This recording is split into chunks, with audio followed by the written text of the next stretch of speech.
político se encontraba en su discurso cuando se ocurrió. Y a esa hora llega el gobernador. Vamos a empezar a escuchar las declaraciones en vivo. Good afternoon. I'm Pennsylvania Governor Josh Shapiro, and I'm honored every single day to represent the good people of Pennsylvania. And honored to be here today in Butler Township, a wonderful community, a community where people love one another, respect one another. And unfortunately, last night had to deal with tragedy in their neighborhood. I've just come from a briefing with the FBI and the Pennsylvania State Police. And I'm joined today, of course, by Colonel Christopher Paris of the Pennsylvania State Police. Law enforcement will have more to share throughout the day, but I'd like to make a few comments separate from the ongoing investigation. First and foremost, the assassination attempt on the former president, Donald Trump, last night was absolutely unacceptable and tragic. Lori and I are grateful that the former president is safe and, according to him and his team, is fine. It's also important to note that last night 3 of our fellow Pennsylvanians were shot, 1 fatally and 2 in critical condition. I've just spent time speaking to the families, and I want to offer my prayers and the prayers of all 13 million Pennsylvanians for the 2 individuals who are being treated at this time. We lost a fellow Pennsylvanian last night, Corey Comperatore. I just spoke to Corey's wife and Corey's 2 daughters. Corey was a girl dad. Corey was a firefighter. Corey went to church every Sunday. Corey loved his community. And most especially, Corey loved his family. Corey was an avid supporter of the former president and was so excited to be there last night with him in the community. I asked Corey's wife if it would be okay for me to share that we spoke. She said yes. She also asked that I share with all of you that Corey died a hero. That Corey dove on his family to protect them last night at this rally. Corey was the very best of us. May his memory be a blessing. Last night was shocking for this community and for this Commonwealth, and I know for this country. Political disagreements can never, ever be addressed through violence. Disagreements are okay, but we need to use a peaceful political process to settle those differences. This is a moment where all leaders have a responsibility to speak and act with moral clarity, where all leaders need to take down the temperature and rise above the hateful rhetoric that exists and search for a better, brighter future for this nation.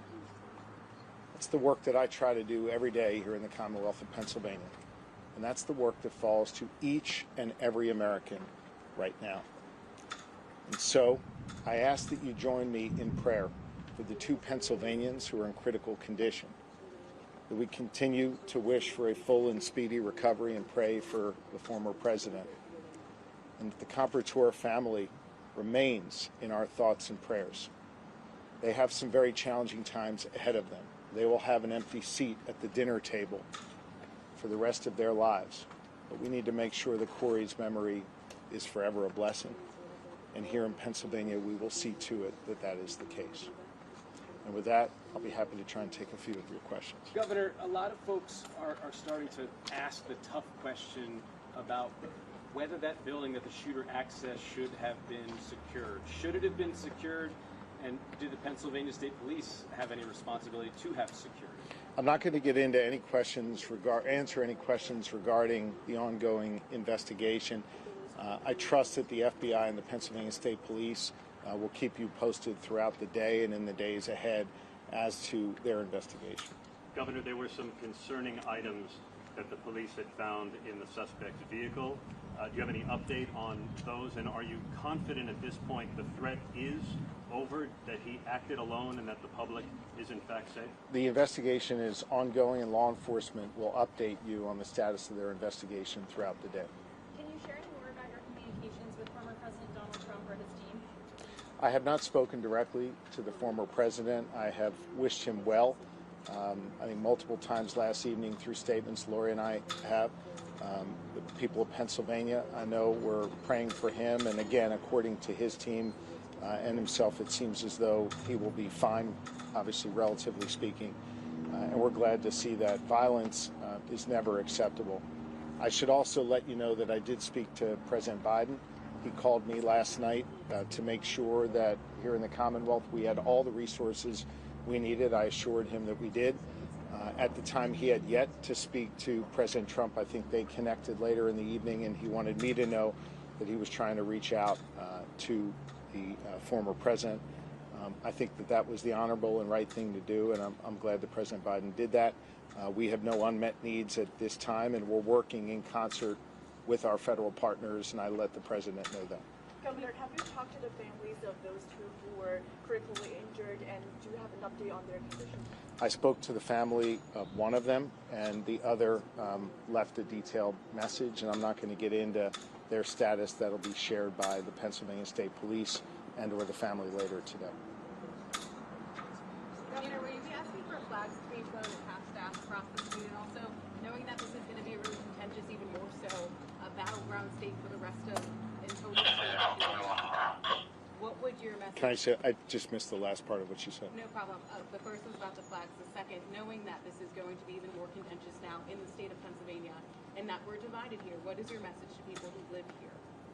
I have directed that flags be flown at half-staff in Corey's memory, and our Chief of Staff is working through that process now. My message to all Pennsylvanians, my message to all Americans is to be firm in your beliefs, to believe what you believe, to advocate for what you believe, and to be engaged in the political and civic process, but to always do so peacefully. To remember that while we may be Democrats or Republicans, above all else, we are Americans. And if you look at the story of this great nation over the last 248 years, a nation that was born right here in Pennsylvania, it's been ordinary Americans at every single step of the way, rising up, demanding more, seeking justice, advocating for change, and doing so peacefully. And those who have advocated for such change peacefully, they have been the ones to bring that about. We have to remember that even in these times where there are real divisions, that we have to address those divisions through engagement in the political and civic process in a peaceful manner. That is incumbent upon all political leaders of all parties, and it is incumbent upon the public.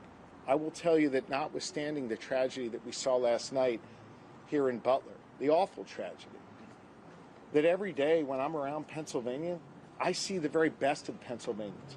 People who do have fervent beliefs, people who do have passionate beliefs, but who engage in a peaceful manner, and who love their neighbors, and who engage with people in their communities, even those that they might have differences from.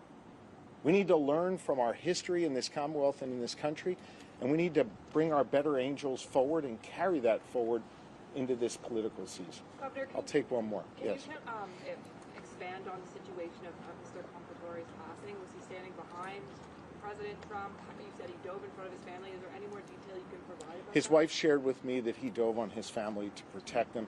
As for any other information, that'll be shared by law enforcement. Thank you all very much.